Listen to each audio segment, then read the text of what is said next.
Hello my dear students, मेरे प्यारे मित्रों, साथियों। आज हम यूजीसी नेट की तैयारी के क्रम में मैथमेटिक्स का एक बहुत इंपॉर्टेंट और basic topic ratio and proportion अर्थात अनुपात और समानुपात के बारे में जानेंगे।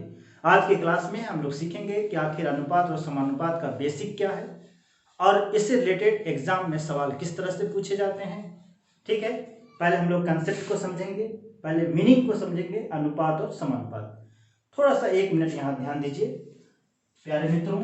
आपको समझाने के लिए हम पहले एग्जाम्पल के थ्रू कुछ एग्जाम्पल लेते हैं। जैसे मान लिया जाए 2:5, 2:4, 3:7, 4:9, 5:10, 15:20। इन एग्जाम्पल दिए हुए हैं, इसमें से आपको पहचान करना है कि कौन रेशियो है और कौन प्रोपोर्शन है। जब हम लोग पहचान करेंगे तो निश्चित रूप से रेशियो का मतलब और प्रोपोर्शन का मतलब को समझ सकेंगे। मित्रों, अगर आपसे कोई पूछे कि 2:4 है तो आप ये कहेंगे कि यह क्या है? अनुपात है, यह रेशियो है। 2:4 के बारे में कोई आपसे पूछे तो आप क्या कहेंगे? समानुपात है। अगर आप नहीं जानते हैं तो ध्यान से देखिए 2 मिनट बोर्ड पर, उसके बाद जीवन भर आपको याद रहेगा क्या होता है अनुपात और क्या होता है समानुपात। इसको क्या कहेंगे? प्रोपोर्शन। 3:7 इसको हम लोग क्या कहेंगे? रेशियो कहेंगे। 4:9 रेशियो कहेंगे। 5:10 प्रोपोर्शन कहेंगे। इसको क्या कहेंगे? प्रोपोर्शन यानी समानुपात कहेंगे। यहाँ जितने एग्जाम्पल दिए गए हैं उन एग्जाम्पल को सामने यहाँ पे लिख दिया गया है। अब हम लोग समझेंगे। किसी 2:5 को अनुपात कहा गया, लेकिन 2:4 को समानुपात कहा गया। आखिर वजह क्या है? तो इसको 2:5 को आप पहले से बेसिक बात इतना तो जरूर जानते हैं कि 2:5 को आप लिख सकते हैं 2/5, यानी 2/5 यानी ये क्या है? भिन्न है। बात आ रही है समझ में? ये क्या है? फ्रैक्शन है। अब 2/4 को आप लिख सकते हैं 2/4। इन दोनों में फर्क क्या है?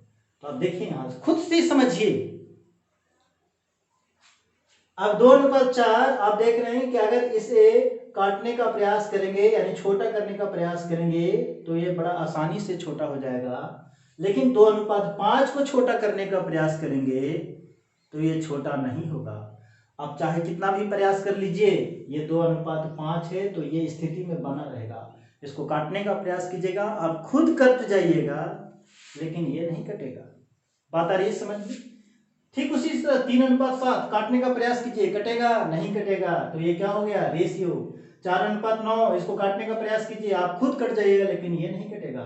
5:10 बड़ा आसानी से कट रहा है। 15:20 बड़ा आसानी से कट रहा है।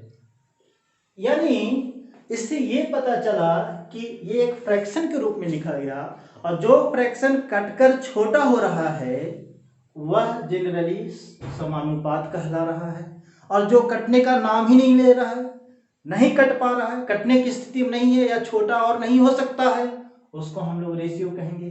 रेशियो का मतलब आप समझिए, रेशियो का मतलब होता है smallest fraction. Smallest fraction is called ratio, यानी सबसे छोटा भिन्न।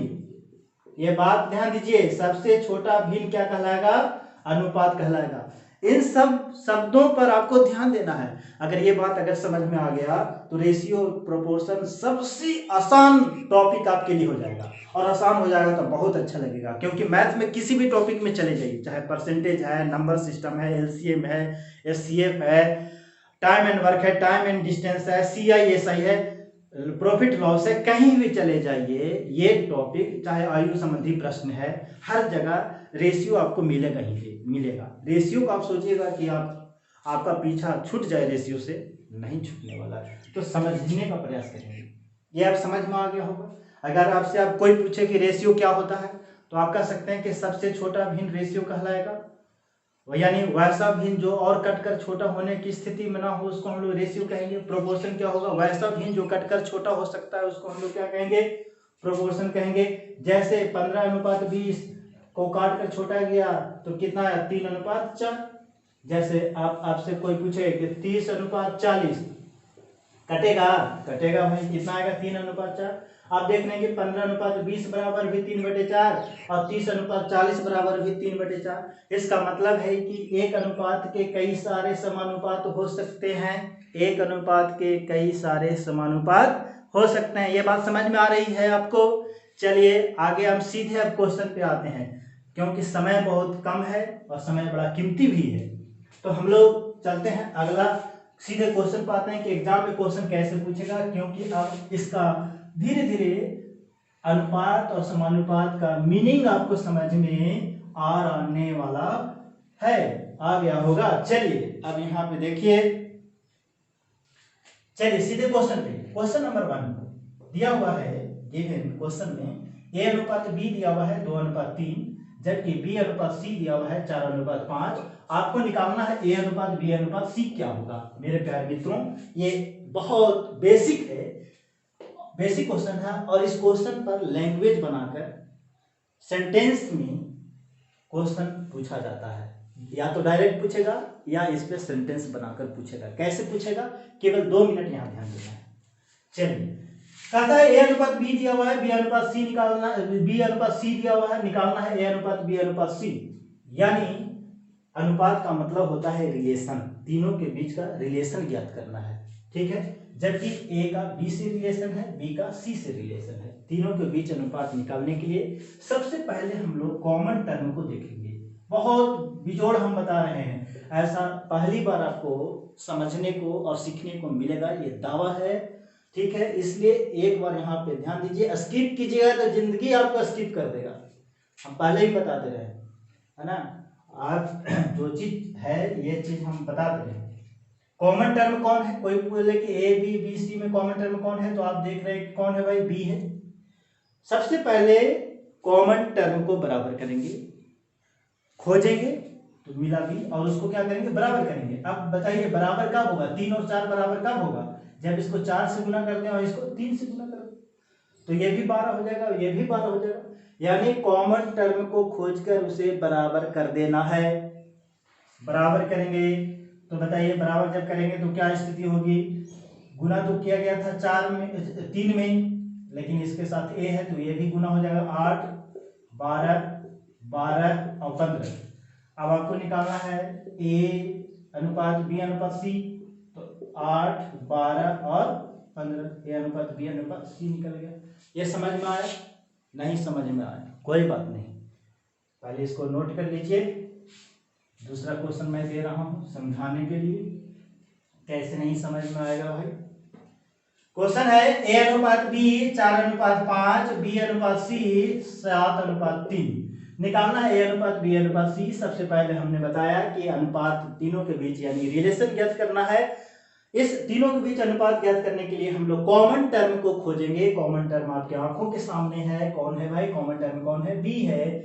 B यहाँ पे 5 है, यहाँ पे 7 है। कॉमन टर्म को बराबर करेंगे, बराबर कब होगा, जब इसको 7 से गुना करेंगे, इसको 5 से गुना करेंगे। 7 से गुना किया गया तो ये कितना आया 28, ये कितना आया 35, ये कितना आया 35 और ये कितना आया 15। आपको A/B/C निकल गया, आपको ABC ज्ञात करना है, तो इसका मतलब 28:35:15। ये बात समझ में आ रहा है, कोई दिक्कत नहीं। चलिए अगला क्वेश्चन फिर से आपको दिया जा रहा है, आपको सिखा कर ही भेजा जाएगा, ऐसा बात नहीं है कि ऐसे ही छोड़ दिया जाए बीच में। चलिए एग्जाम में क्वेश्चन कैसे पूछता है, इसी कि 3 संख्याओं का अनुपात इस प्रकार दिया हुआ है कि पहली संख्या और दूसरी संख्या का अनुपात जो है वह 2:3 है, और तीसरी संख्या और चौथी संख्या का अनुपात जो है वह 3:5 है। कह दिया आपसे कि तीनों संख्याओं का जो योगफल है वह 100 है, क्या है, 100 है। बात आ रहा है समझ में? कह दिया कि सर भाई संख्याएं ज्ञात कीजिए। फिर से ध्यान दीजिएगा, दूसरा और तीसरा संख्या का जो अनुपात है वो क्या है, 3:5 है, और तीनों संख्याओं का योगफल कितना है, 100 है। तो संख्याएं ज्ञात कीजिए। तो कॉमन टर्म कौन है, दूसरी संख्या, यहाँ 3 बराबर हो गया, तो सीधे ए पहली संख्या दूसरी संख्या और तीसरी संख्या के बीच का अनुपात क्या होगा, 2:3:5। कहता है कि तीनों का योगफल कितना है, 100, यानी पहली संख्या 2x, दूसरी 3x और ये कितना हो गया 5x, ये मिलाकर कितना हो गया 100। 5 3 10 x बराबर 100। x का वैल्यू कितना है 10। अब कह रहा है कि भाई पहली संख्याएं ज्ञात कीजिए। 2x 20, ये कितना आ गया 30 और ये कितना हो गया। समझ में आ रहा नहीं समझ में आ रहा। चलिए कोई बात नहीं, एक क्वेश्चन और।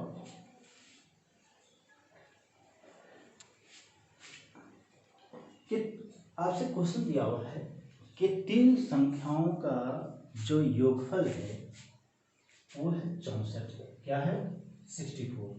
3 संख्याओं का क्वेश्चन लिख दे रहा हूँ। 3 संख्याएं का योगफल दिया हुआ है 64। ठीक है। कहता है कि पहली संख्या और दूसरी संख्या का जो अनुपात है वह 3:5 है। दूसरी और तीसरी संख्या का जो अनुपात है वह 5:8। कहता है कि संख्याएं क्या कीजिए। चलिए पहले कॉमन टर्म देख रहे हैं कि दूसरी संख्या और बराबर है तो डायरेक्ट आप लिख सकते हैं कि पहला दूसरा और तीसरा का जो रेशियो है वो कितना है 3:5:8।